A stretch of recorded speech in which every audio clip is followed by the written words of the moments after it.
Let's go Ravens! What if I told you that a player who started for 2 straight seasons protecting Lamar Jackson, a guy once treated as untouchable inside the Baltimore Ravens, is now completely ignored by the entire NFL? Yeah, something doesn't add up, and what's behind this story might change the way you see this team heading into the next season. But before we dive into everything, make sure you hit that like button if you truly believe this team can bounce back stronger. And I want to hear from you in the comments. Drop something like, Ravens will rise again, if you're staying optimistic about what's coming next. The situation surrounding Daniel Faalele has quietly turned into one of the most puzzling storylines connected to the Baltimore Ravens right now. And if you've been paying attention, you already know this isn't just about one player. This is about what really happened inside that offensive line over the past 2 seasons. We're talking about a guy who started consistently, protected Lamar Jackson, and was even considered a Pro Bowl alternate. For a long time, he was treated like a key piece of the offense, almost untouchable in that lineup. Week after week, we heard John Harbaugh publicly defend him, pushing back against criticism from fans and media. And yet here we are, he remains unsigned. Not by the Ravens. Not by any of the other 31 teams in the league. That contradiction is where things start to get uncomfortable. Because if a player is truly as valuable as he was presented to be, especially someone who held down the right guard spot for 2 straight seasons, you don't just let him walk away without a plan. And you definitely don't see the entire league pass on him. That forces us to look deeper, not just at Faalele, but at the bigger picture of how this offensive line was built and managed. Over the past couple of seasons, the Ravens' offensive line has had moments, especially in the run game, helping create lanes for players like Derrick Henry. But when it came to pass protection, it told a completely different story. We all saw it. Lamar Jackson was under pressure far too often. Defenders were getting through way too easily, disrupting plays before they even had a chance to develop for targets like Zay Flowers. And Faalele was right in the middle of that. Now let's be fair here. This isn't about putting all the blame on him. According to what we've seen and heard, he was part of a bigger experiment. A developmental tackle moved into a guard position, expected to adapt on the fly at the highest level. That decision didn't come from him. That came from coaching and roster strategy. And that's where things get even more interesting. Because when you look at how other players were handled,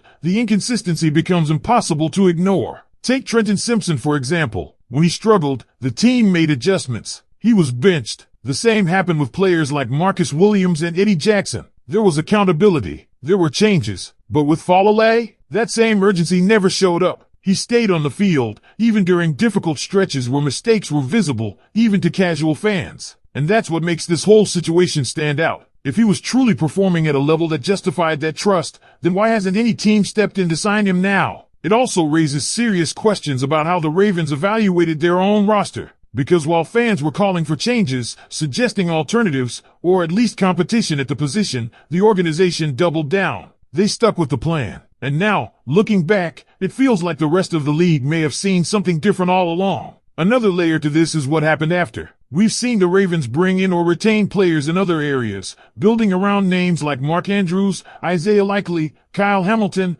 Marlon Humphrey, and Nate Wiggins. The defense, especially, has continued to evolve with talent and depth. But the offensive line, arguably one of the most critical units, felt like it never received that same level of urgency. And now under a new direction with Jesse Minter stepping into a bigger role in shaping this team's identity, there's a real sense that things could change. That the philosophy around roster building, especially in the trenches, might finally shift toward consistency and accountability. As for Faalele, the expectation is that he will eventually get another opportunity somewhere. Players with starting experience usually do. But the fact that it hasn't happened yet speaks volumes. It tells us that this situation is bigger than just one player. It's about evaluation, development, and decisions that impacted the entire offense. And this is where the conversation really starts to shift. Because once you step back and connect all the dots, it's not just about what happened with Daniel Faalele. It's about what this tells us regarding the identity the Baltimore Ravens are trying to build moving forward. Because think about it. When a team allows a player to start for 2 straight seasons, especially in front of a quarterback like Lamar Jackson, that's not a small decision.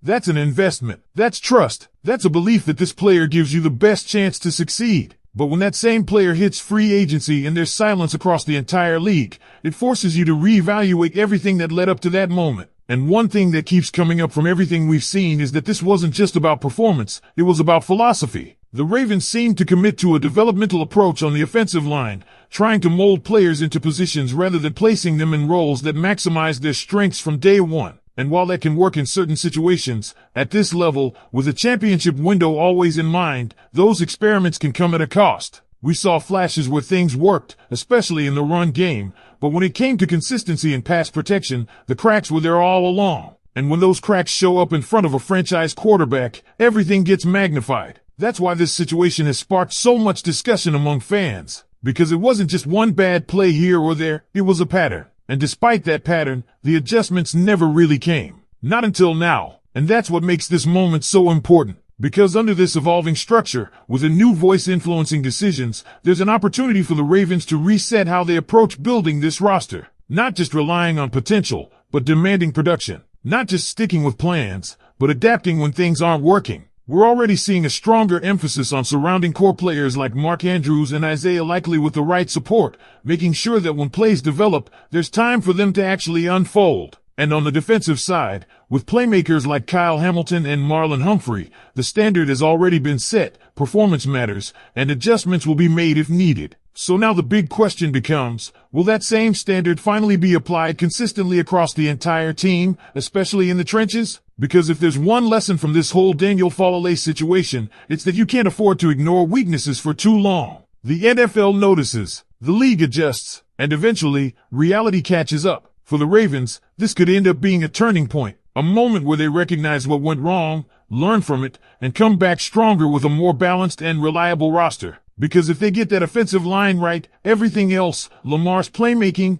the run game, the passing attack, everything elevates. But if they don't, we could be having this exact same conversation again down the line. And the more you dig into it, the clearer it becomes that this isn't just a closed chapter. It's something that could still impact how the Baltimore Ravens operate heading into the next season. Because let's not forget, protecting Lamar Jackson isn't just a priority. It's the foundation of everything this team wants to do. When Lamar has time, the entire offense opens up. The run game becomes more dangerous, play action becomes lethal, and weapons like Zay Flowers get the opportunity to truly shine downfield. But when that protection breaks down, we've already seen what happens. Drives stall. Big plays disappear, and the pressure doesn't just hit Lamar physically, it forces the entire offense into uncomfortable situations. That's why this conversation around the offensive line, and specifically what happened with Daniel Faalele, matters so much more than people might think at first glance. Because it exposed something deeper. It exposed how long the team was willing to stay committed to a plan, even when the results weren't matching the expectations. And in a league where adjustments are everything,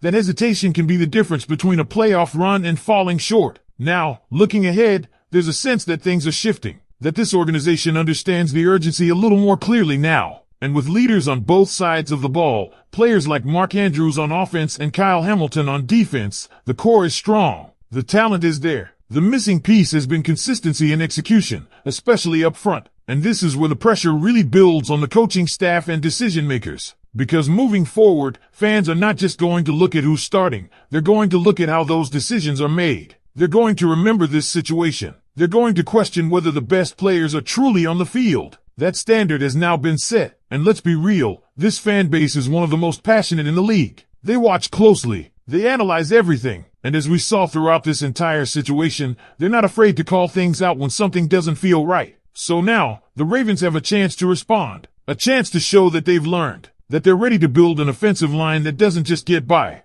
but actually dominates. That they can create a system where players are put in positions to succeed, not forced into roles that don't maximize